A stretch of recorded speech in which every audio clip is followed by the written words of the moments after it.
Welcome back to the deep dive. Okay, so if you're running a business, maybe managing an online community, or definitely if you're deep in the world of a Facebook group, you know this feeling. You have this vision, right? A buzzing place, engaged members, connections happening, leads turning into customers seamlessly. But, well, the reality, for a lot of us, it's different.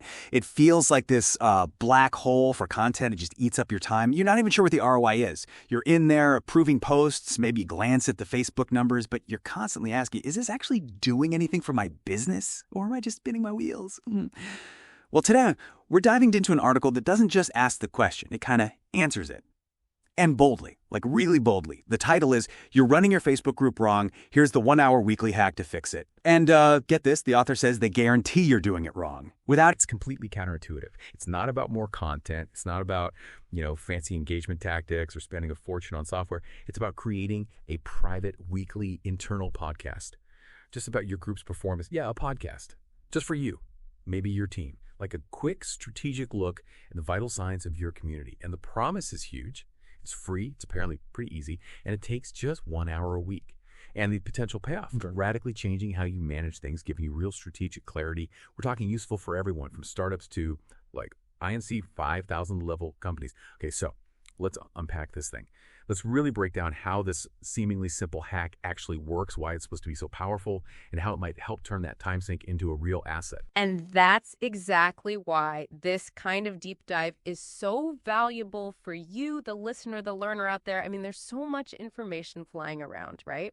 Our goal here is to give you that quick but really thorough understanding, to find those aha moments that can really shift how you operate. This isn't just about managing a Facebook group better on the surface. It's deeper. It's about changing your whole relationship with data, taking something that feels maybe chaotic or overwhelming and turning it into a structured, data-driven strategy that actually, helps your bottom line. We talk a lot about data literacy, don't we? Well, this is such a brilliant practical example of it for something as fluid as an online community. And what I find really compelling, looking at the source, is how accessible this whole method is. It's not some high-end enterprise thing needing a huge budget or, data scientists on staff. Not at all. The article makes it really clear. The tools you need, you probably already have them. Facebook Group Insights, that's where the raw data lives. ChatGPT, that amazing AI for summarizing and analyzing. And then Google's Notebook, a Legina-free AI tool that brings it all together as audio. It just shows, doesn't it? Strategic change isn't always about the shiniest new toy. Sometimes it's about cleverly using what's already there. It really democratizes this data-driven approach. Okay, so let's get into the origin story here. Where did this hack even come from? The article starts with what the author calls a big wake-up call. They talk about their own experience managing a pretty big Facebook group, 20,000 members, which is impressive. Over 2 years, they grew it carefully, from about 16,000 up to over 20,000. And they were careful about quality, too, only accepting about 30% of people who tried to join, keeping it relevant, So from the outside looking in, total success story, big numbers, careful curation. But despite all that surface success, the author felt something really important was missing. What was it? What was that gap? And this is where I think it gets super relatable for anyone building a community. The author just puts it out there. For those 2 years, they diligently checked Facebook's group insights and approved posts. Check, check. We all do that.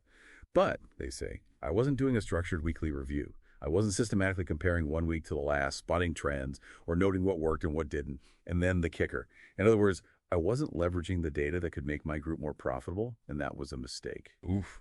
Just, let that sink in for a second. How many of us are basically operating the same way? Kind of flying blind. We're busy, right? Approving stuff. Maybe we notice a new member count. We glance at the dashboard Facebook gives us. But are we really asking the strategic questions?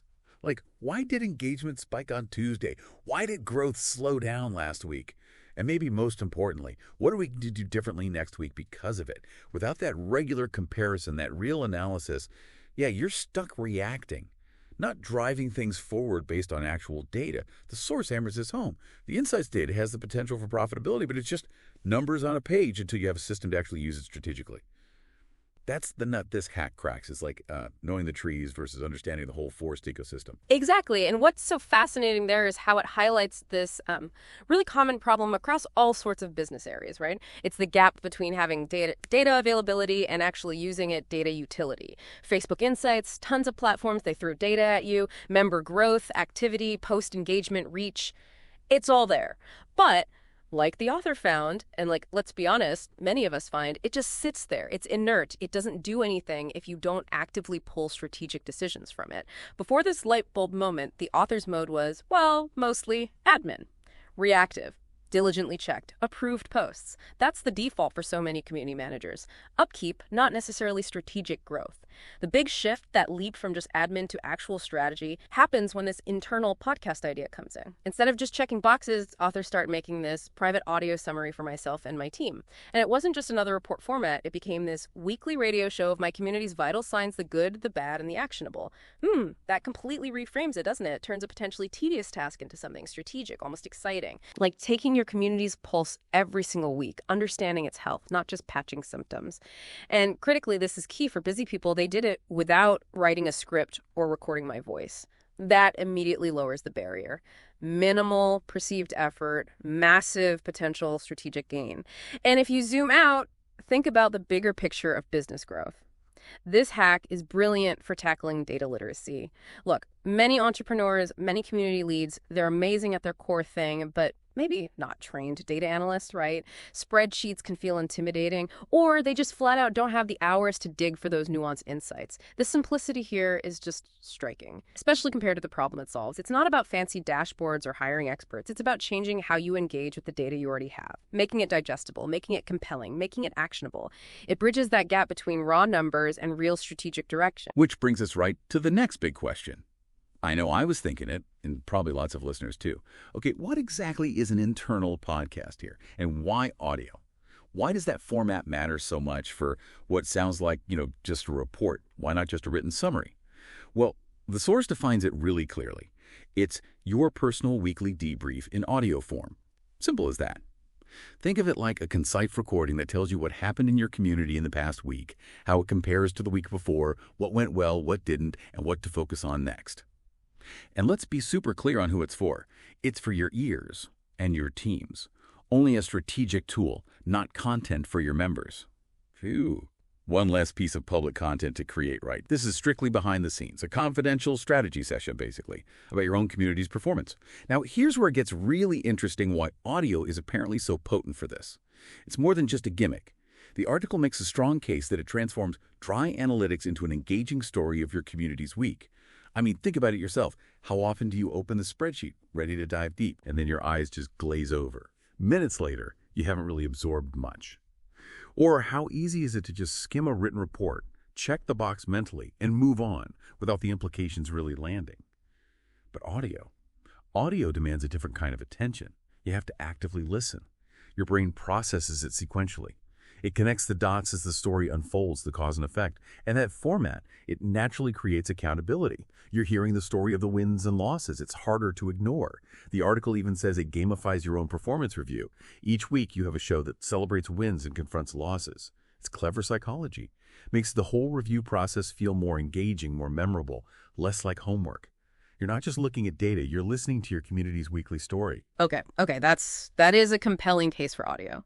The gamification angle, yeah, I can see that having appeal. But let's be real.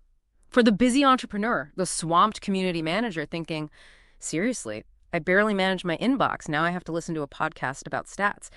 It does raise that crucial question. Does anyone really listen consistently to internal audio? Especially about, well, what still sounds like dry analytics. Isn't the default still going to be skimming a report, maybe glancing at the key numbers given how much info we're already bombarded with? My initial skeptical reaction is this genuinely a game changer or just a novel wrapper for data people might still tune out? It sounds good, but does it stick? Does it lead to action? That's totally fair. It's the core challenge, right? Cutting through the noise, we're drowning in information. But the source lays out some pretty strong arguments for why this specific audio approach works, even for the time crunched. It directly tackles that skepticism. Right. First off, the article highlights something fundamental about Facebook groups. They are incredibly dynamic. They're alive. They're absolutely not set and forget assets. You can't just build it and walk away. They need constant tuning, constant small adjustments based on what's happening right now. So a monthly report. A quick glance now and then, probably not enough for a living community. This weekly audio forces that essential, regular check-in rhythm. Second, the very process of doing this weekly review, structured this way, delivered via audio. It consistently gives you insights for better decisions for growth and engagement. It moves you away from relying purely on gut feeling, which, let's face it, can be way off towards decisions based on real data trends. The podcast format makes you confront those key questions every week.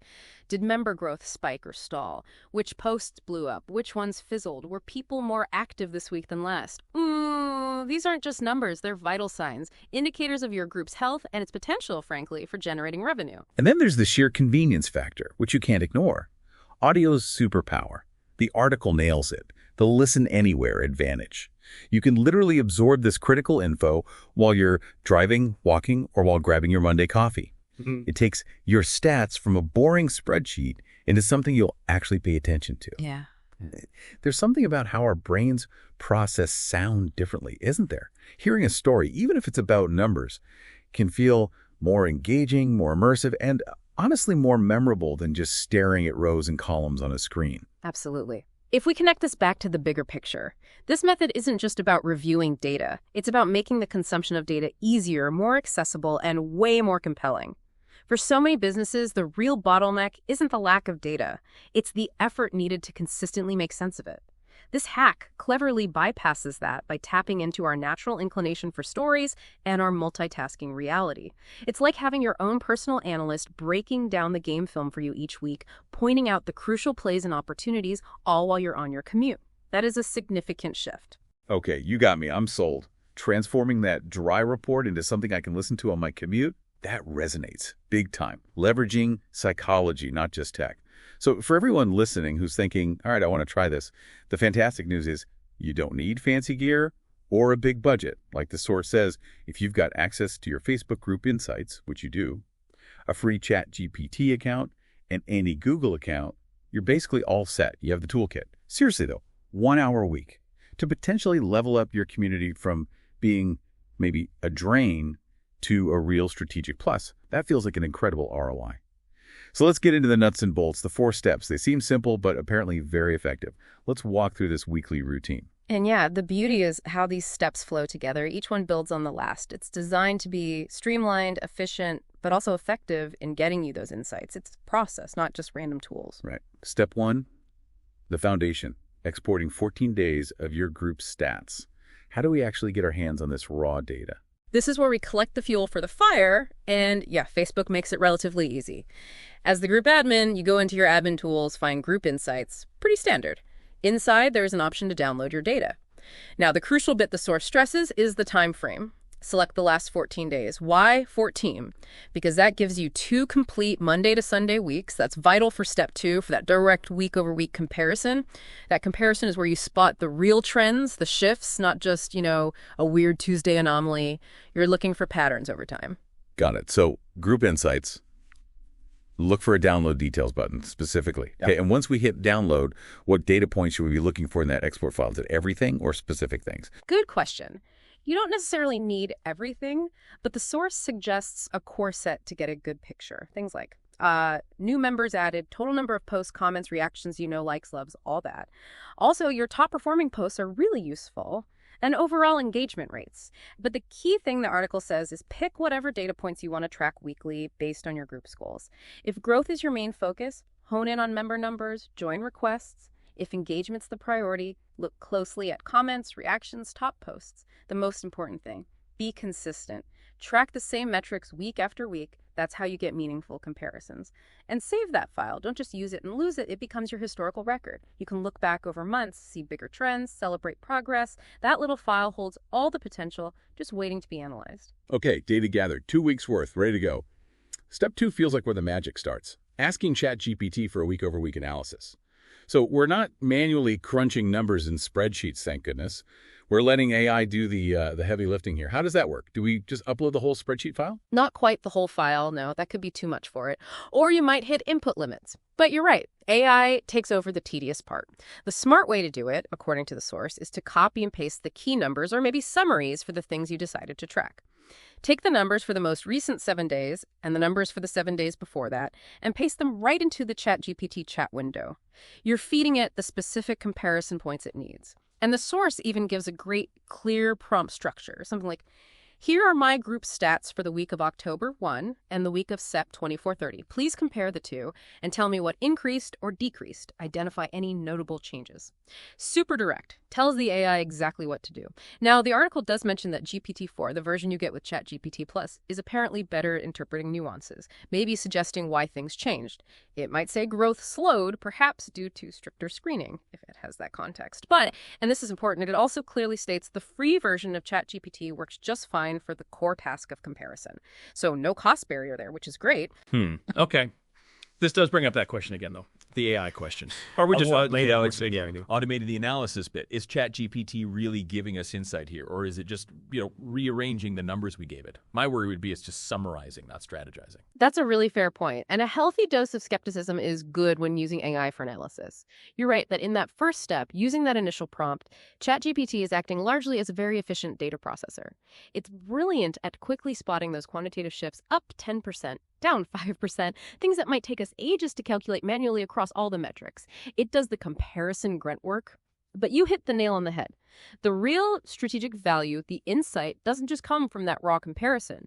The gold, as the article puts it, comes from the follow-up prompt. This is where you elevate the AI from calculator to, like, a strategic thinking partner, moving from what happened to so what and now what. The source gives really specific advice here. Once ChatGPT spits out the initial comparison, like posts up, members down, engagement rate increased, you immediately follow up and ask it to list the good, the bad, and the opportunities. That framework forces the AI to interpret the numbers qualitatively, to put them into a structure that's inherently about action and strategy. It makes it tell a story, not just list facts. Ah, okay. And the example output they give for that is fantastic. It sounds so useful. Like ChatGPT might say, the good. Member engagement really jumped, especially around that Tuesday Q&A post. Shows people want direct interaction. The bad. New member growth slowed down, maybe because you tightened up screening, or maybe less promo. Opportunities. Maybe try a Friday live session, build on that midweek buzz, or if growth is key, maybe revisit that screening process. Well, that is basically the script for your internal podcast right there. It's not just numbers anymore. It's a narrative with clear takeaways. Exactly. That good, bad opportunity structure is what turns the raw data into something coherent, compelling, and immediately usable. Actionable nuggets. And there's a bonus tip in the source, too, which is smart. If your ChatGPT chat history already has some context about your group, its goals, audience, maybe things you've tried before, can give even more tailored advice. If not, the article suggests just giving it a quick primer, like, this group is for SaaS founders focused on product-led growth.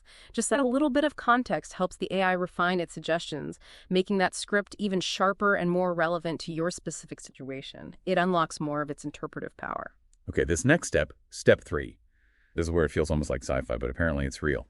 Turning the report into a voice podcast with Notebook LM. Making a personalized audio debrief without actually recording anything, that still kind of blows my mind. Notebook LM described as a free AI tool in Google Labs that's like a smart notebook on steroids. And importantly, available to anyone with a Google account. Gmail, Workspace, you're in. It really is a standout feature, and it's the crucial piece that makes this whole internal podcast idea practical without needing audio gear or skills. Notebook LM has this specific function called Audio Overview, and it's not just basic text-to-speech like a robot reading your report. It's way cooler than that. The source says 2 AI voices will literally talk to each other, summarizing your content as if hosting a mini podcast show about your document. Imagine, it creates this conversational dynamic around your data.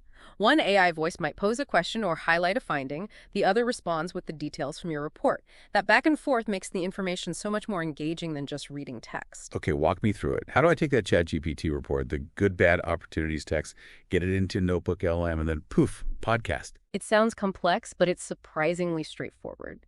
You take the text output from ChatGPT, that structured report, copy it. Then you go into Notebook LM and create a new notebook or a new note within a notebook. Paste the text in there. Once your report text is in the Notebook LM note, you look for the studio panel, usually on the side. In there, you'll find the audio overview option. Click on that. You'll likely see an option for something like a deep dive conversation. Select that one, hit generate, and then you wait a few moments, depending on how long your report is, maybe 30 seconds, maybe a minute or two. And out comes a fully generated audio file, your mini podcast debrief, ready to listen to. It's pretty amazing to witness. And what's really handy, a nice touch from Google, are the length options. You can usually choose shorter, default, or longer for the audio summary. The author of the article we're discussing prefers longer for a really thorough analysis, as it lets the AI voices explore the points in more depth. But if you're sharing it with a team that's short on time, or you just want the highlights, default might be better, more digestible. So you can tailor it to how much time you or your team actually have. That's great flexibility. And there was a pro tip too, right? About steering the conversation. So you can tell the AI hosts what to focus on. Like if I really want them to hit the actionable recommendations. Exactly. This is another layer of control, so it's not just a generic summary. You guide the AI's focus. You can provide a steering prompt before you hit generate. So yeah, the source example is perfect. So add something like, focus on actionable recommendations for next week. Ooh. That tells the AI hosts to spend more of their virtual airtime on the opportunities section and concrete suggestions rather than just dwelling on the past week's stats. Makes the output even more practical. The article also mentions you could get fancy with custom prompts in ChatGPT before even getting to NotebookLM to shape the report itself, but stresses that's optional. The basic steering in NotebookLM is usually enough, and once it's done, the experience is described as surreal but incredibly insightful. You literally feel like you're tuning into a radio show where the hosts are talking about your community's week. Hearing those conversational voices discuss your growth, your engagement wins, where things dipped, and what you could do next, it just hits differently. Yeah. It transforms that potentially dull data review into something engaging, narrative-driven.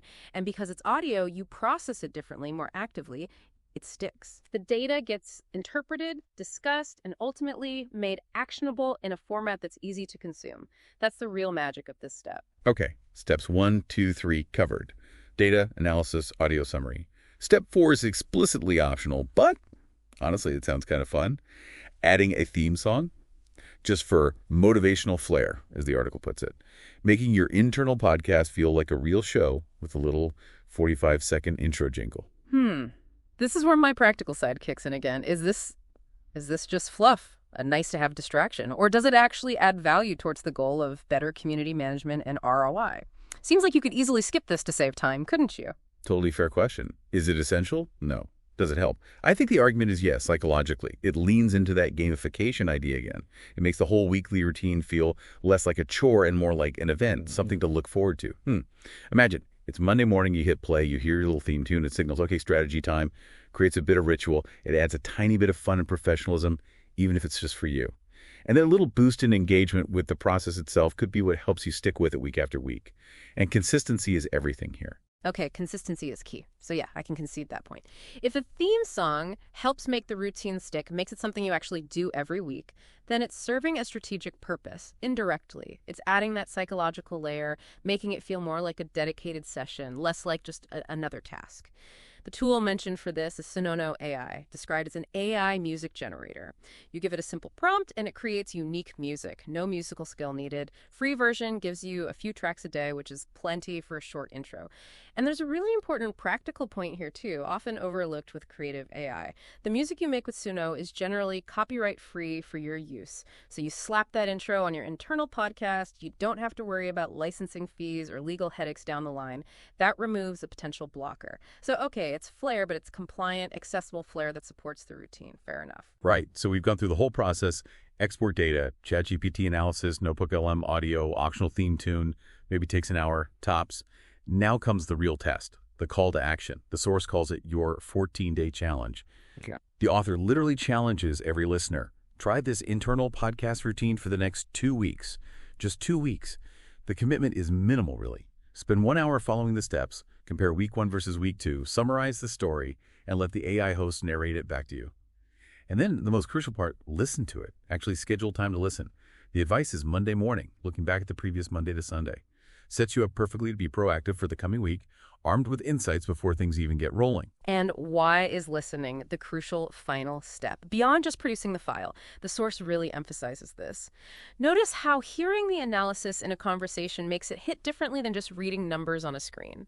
It bypasses that mental fatigue, that resistance we sometimes have to dense reports. Hearing those AI voices discuss your group's week, it kind of humanizes the data. turns it into a story, makes it more digestible, engaging, and honestly more impactful. You process it differently, sequentially. It creates that mental narrative. And the article gives great examples of the kind of aha moments you might get just from listening. It might highlight that engagement soared midweek when you ran that new poll. Or maybe member growth dipped after you paused your promotional posts. These aren't just abstract points anymore. They become clear cause and effect links. You hear it discussed and it suddenly clicks. You connect your actions or inaction directly to the results in a way that's often much clearer than just seeing the numbers alone. You get that intuitive feel for what levers actually move the needle in your community. Ah, that's why Tuesday worked. Or, okay, pausing those ads really did hit growth. Right. And that leads directly to the payoff. Connecting insight to action. That's the whole point, right? The source urges. These insights will spark ideas. Use them. Plan 1 or 2 specific actions for the coming week. Like, okay, based on this week, I'll welcome new members with a really engaging post to improve retention. Or let's schedule more content for Thursday, since that seems to be our peak engagement day. It's about taking that clarity from the audio debrief and immediately translating it into concrete plans for the next 7 days, making your efforts targeted. And zooming out again to the big picture of sustainable growth. This whole hack creates that vital iterative cycle of data, insight, action. Gather data, AI generates insights, you take action, repeat. Observe the results next week. That is precisely how you continuously improve. How you take a Facebook group that might feel stagnant or chaotic and turn it into a growing, thriving, and yes, profitable community asset. The closing metaphor in the article is stark, but so true. Running a Facebook group without this practice is like driving with your eyes closed. Don't do that. It really underlines why this kind of proactive, data-informed approach isn't just nice, it's essential if you're serious about your community. Wow, yeah. Driving with your eyes closed. That paints a picture, doesn't it? This has been a fascinating deep dive into what seems like a deceptively simple, yet potentially revolutionary hack. The big shift we're talking about here is moving beyond treating your Facebook group like just a place to dump content or a chore you have to manage. Instead, you start treating it like a real strategic asset. Manage with data, with intention. By committing just that 1 hour a week to this internal podcast routine, the promise is you'll find yourself reacting less, strategizing more, way more. You move from just guessing or doing things because we always have to making informed, confident moves. You'll start spotting those subtle trends, those opportunities that were always hidden in the data, but you just weren't seeing them because the format wasn't compelling, wasn't sparking ideas. The simplicity combined with the potential impact of this 1 hour commitment is really quite something, especially when you think about boosting engagement, growth, and maybe even the bottom line. Your future self, and definitely your community, will thank you for trying this. And just to leave you with a final thought to chew on, something that builds on these ideas, while this hack is brilliantly applied to Facebook groups in the source material, step back and think, where else in your business could this core methodology apply? This idea of converting raw, maybe overwhelming data into digestible, actionable audio. Could that work elsewhere? Could you create a weekly internal podcast on your sales metrics, maybe broken down by region or product? Would that offer similar clarity, accountability, maybe spot trends faster? What about a quick audio debrief on your marketing campaign performance each week, highlighting what really worked, what didn't, or even thinking bigger, maybe an audio summary of team feedback or well-being survey results, identifying patterns, opportunities for better support? The underlying principle here isn't really about Facebook. It's about making data accessible, engaging, and driving an iterative cycle of improvement. It shifts the whole dynamic from reactive firefighting to proactive, continuous strategy development, whatever the area. So definitely, we encourage you, take the 14-day challenge with your Facebook group and see what happens. But then let your mind explore. Where else could turning numbers into a conversation unlock new insights and drive better actions in your business journey? We genuinely love to hear about the transformations you might achieve.